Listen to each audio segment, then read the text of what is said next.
Uma famosa escritora de moda, mãe e muito batalhadora, perdeu sua vida de forma brutal e ainda teve a sua imagem manchada. Conheça hoje o caso de Krista Worthington.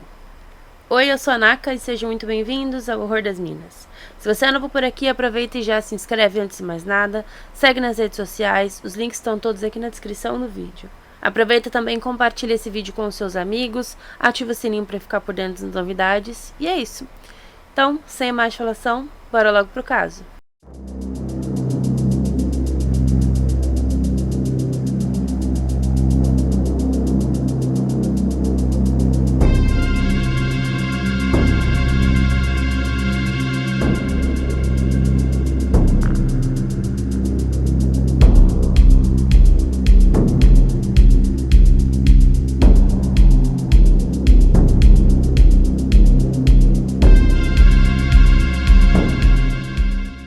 Krista Worthington nasceu no dia 23 de dezembro de 1956, em Boston.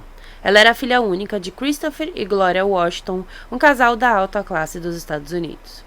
Ela sempre foi considerada uma jovem brilhante, muito inteligente, belíssima e muito querida. Na juventude, ela estudou na Vassar College, em Poughkeepsie, em Nova York, e iniciou uma carreira de escritora, da qual ela se tornou muito conhecida. Em 1978, ela iniciou sua carreira como editora, jornalista e redatora freelance e se mudou para a Europa, passando por Paris e Londres. A sua carreira começou a ser mais conhecida quando ela se tornou redatora de moda da Woman's Wear Daily em Paris e depois fez parte também de revistas como Cosmopolitan, Elle, Harper's Bazaar e outras. E mesmo que seu trabalho fosse muito bom, sua paixão mesmo era a literatura. Ela inclusive chegou a escrever 3 livros. Nos anos 90, ela largou seu trabalho em Vassar e se mudou para uma pequena casa de campo na cidade de Truro, Massachusetts. Quem a conhecia sabia que ela tinha apenas um sonho: ser mãe. Ela queria sossegar em uma cidade pequena, levar uma vida mais tranquila e ter a sua família. Porém, após exames, ela foi informada por um médico que não poderia ter filhos, ou que teria muita dificuldade nisso. Já nessa cidade, ela conheceu então o Tony Jacket. O Tony era um policial marisqueiro, muito bonito e gentil, porém, ele era casado e tinha 6 filhos. Então, os dois mantiveram ali um caso secreto por quase 2 anos. E desse relacionamento, em 1999, ela engravidou e deu à luz a sua filha Ava. Todos ficaram muito chocados com a gravidez, já que ela tecnicamente não poderia ter filhos. Então, por conta disso, Tony acabou contando para sua esposa sobre a bebê. E eles entraram em um acordo de custódia compartilhada. Como era uma cidade pequena, não demorou muito para que todos ficassem sabendo disso, e que isso repercutisse como uma negativa sobre Krista. Muitas pessoas costumavam julgá-la, diziam que ela tinha um parceiro todas as noites e que poderia roubar o marido de qualquer amiga. Em janeiro de 2002, após uma temporada de férias em Nova York, a Krista e a Ava voltaram para Truro e tudo andava tranquilamente.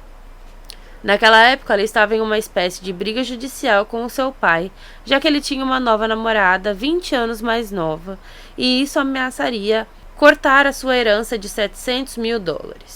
Ela chegou a ser considerada como uma rainha do drama, já que sempre estava envolvida em alguma briga, seja se defendendo das acusações da cidade, seja com o pai, ou até com um ex-namorado viciado em heroína que era muito violento. Nesse último caso, inclusive, ela chegou a abrir uma ordem de restrição contra esse homem. A verdade é que ela tinha problemas com muitas pessoas. No dia 6 de janeiro daquele ano, dias após o retorno, um ex-namorado de Krista chamado Tim Arnold foi até a casa da escritora para devolver uma lanterna que estava com ele. Mas ele achou tudo muito estranho. O carro da Krista estava estacionado, mas na porta tinham coisas empilhadas que não eram pegas há dias, como jornais e revistas fechadas. Ele chamou, então, bateu na porta e ninguém apareceu para atender. Então ele deu a volta pela lateral da casa e viu a porta traseira entreaberta. Quando ele entrou na casa, logo viu o corpo da Krista no chão da cozinha com muito sangue. Ao lado estava a Ava, de apenas 2 anos, completamente ilesa, sentada ao lado da mãe, tentando amamentar no corpo falecido dela. Pela casa havia marcas de pequenas mãos ensanguentadas pelo chão, uma toalhinha de rosto, um copo com canudinho, uma caixa de cereal espalhada pela casa, mostrando que a Ava teria tentado ajudar sua mãe de alguma forma, Limpando seu rosto sanguentado, o copo ela tentou fazer com que sua mãe bebesse água e comesse o cereal. Quando ele se aproximou, a Eva disse: "Mamãe caiu." A Krista havia sido morta a facadas e tinha sinais de estupro há pelo menos 36 horas antes de ser encontrada. Na época, ela tinha 46 anos. Devido à má fama da Krista, as autoridades abriram uma medida onde todos os homens da comunidade teriam que apresentar uma amostra de DNA para serem excluídos do caso. Isso porque em seu DNA foi verificado que ela tinha tido relações sexuais antes da morte. No primeiro dia, 75 homens doaram voluntariamente as suas salivas para as amostras de DNA. Mas é dito que inclusive podem ter testado pelo menos 800 homens, já que todos ali poderiam ser suspeitos. Porém, as investigações se concentraram em algumas pessoas. Primeiro, Tony Jackett, o pai de Eva, Tim Arnold, o ex-namorado que encontrou o corpo, e Elizabeth Porter, a mulher que teve um relacionamento com o pai da Krista e poderia estar fazendo de tudo para ter a sua herança. Mas a polícia não tinha prova suficiente para incriminar nenhum deles. Então, se passaram anos enquanto a polícia investigava, até que eles chegaram às amostras de kits de estupro que tinham DNA de algumas pessoas da cidade. E uma delas tinha correspondência com o DNA encontrado na cena do crime. Com isso, um homem chamado Christopher McCowell foi preso. Ele trabalhava como lixeiro e passava pela rua da Krista toda quinta-feira, na hora da coleta de lixo.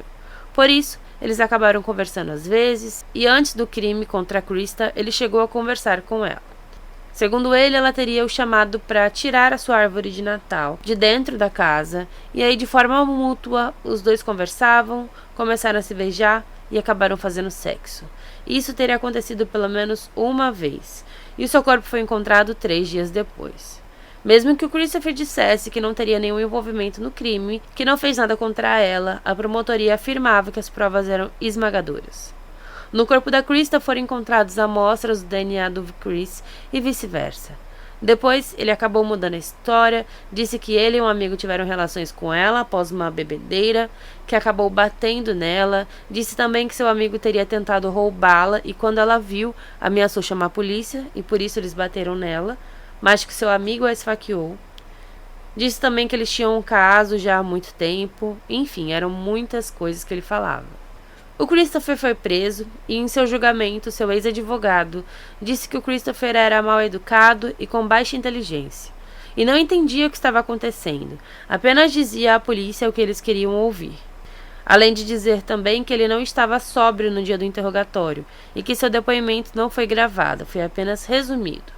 E o Christopher confirmava tudo, dizendo que ele teria usado drogas e bebidas alcoólicas naquela noite do interrogatório e não se lembrava de nada do que disse. Esse amigo do qual ele disse que estava com ele no dia da morte da Krista se chamava Jeremy Fraser.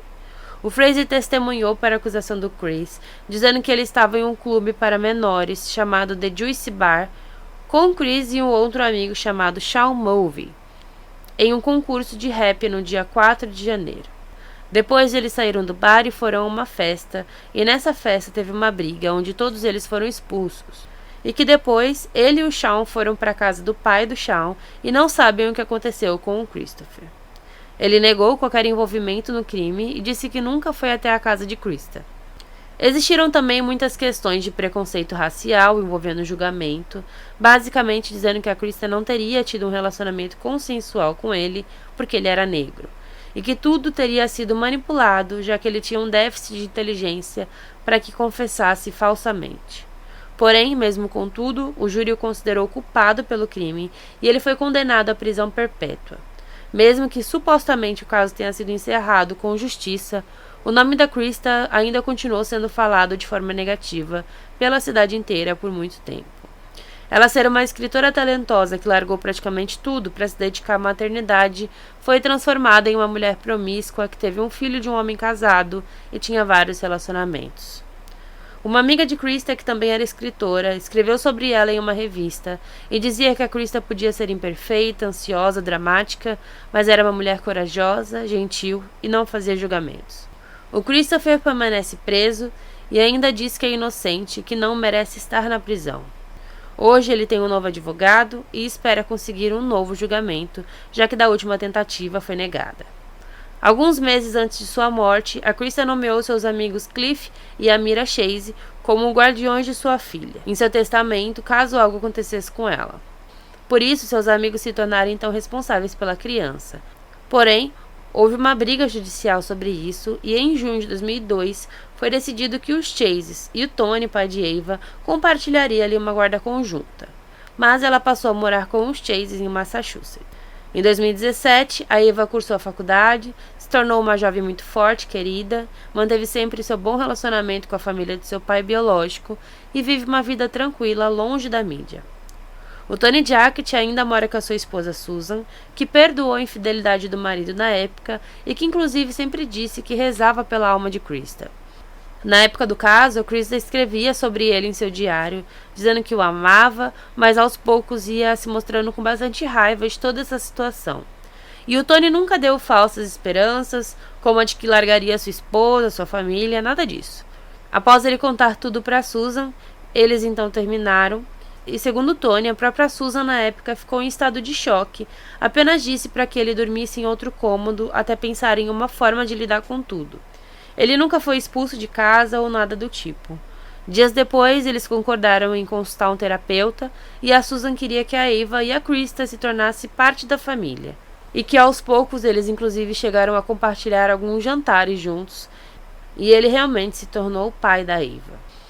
Mesmo que todos se dessem muito bem, eles se tornaram principais suspeitos do crime após a morte, principalmente após o paramédico dizer que estava na casa da Krista e ouviu a Susan falando de forma ofensiva sobre a Ava, dizendo para não acreditar em nada que ela dizia, pois era uma mentirosa. E segundo a Susan, ela disse isso porque ela estava com medo de ser rejeitada e sabia que ela gostava de tomar banhos, então ela estava tentando fazer com que a criança tomasse banho, mas ela não queria tomar, dizendo que não gostava. E o que ela disse seria isso, que ela às vezes contava mentiras como essas. Ela disse também que tudo teria sido distorcido para transformá-la em suspeita. Durante os primeiros anos, até aparecer o Christopher, a família do Tony Jackett passou por testes de polígrafos, foram interrogados diversas vezes e realmente nada mostrava que eles poderiam ser os suspeitos, culpados de algo ou que teriam algum envolvimento nessa morte da Krista, então todos foram inocentados judicialmente. Então foi isso, gente. Espero que vocês tenham gostado desse vídeo. Lembrando, se você for novo por aqui, a gente tem 2 vídeos por semana, então aproveita e já se inscreve. Segue nas redes sociais, os links estão todos aqui na descrição do vídeo. Então é isso, muito obrigada, valeu e tchau, tchau.